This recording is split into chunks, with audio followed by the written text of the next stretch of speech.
Steve Wozniak, the engineer who built Apple and walked away.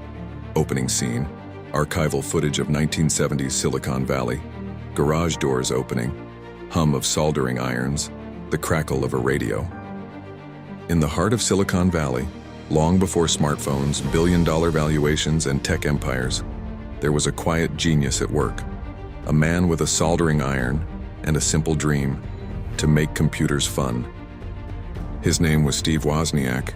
Born in 1950 in San Jose, California, Steve Wozniak was a shy, introverted boy who found magic not in playgrounds, but in transistors and resistors.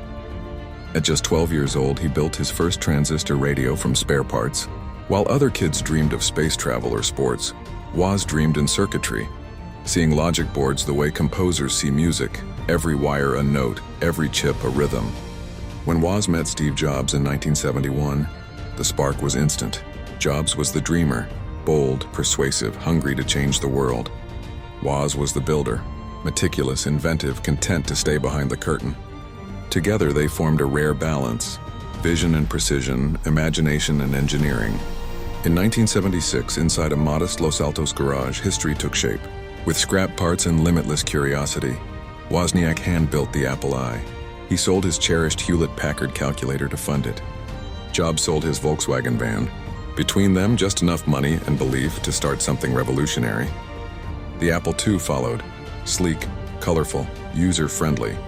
A machine that would transform computing from a hobby into a household revolution. Overnight, they were millionaires, but for Wozniak, the money and fame meant little. The joy was always in the making. 1981, a quiet hospital room. Headlines fade in. Apple co-founder injured in plane crash. A plane crash in 1981 changed everything. Wozniak suffered temporary memory loss, forcing him to step away from Apple to recover. When his memory returned, he didn't return to the boardroom. He chose a different path, one rooted not in profit but in purpose. He taught fifth-grade computer classes, sponsored science fairs, and quietly funded young innovators out of pocket. While Steve Jobs became a cultural icon, Wozniak remained its conscience, a reminder that brilliance can exist without ambition for power. Decades later, as Apple became one of the world's most valuable companies, Steve Wozniak watched from afar, proud but detached. Wozniak said, "Money doesn't motivate me, happiness does." He didn't crave the spotlight, yet his fingerprints remain on every device we touch.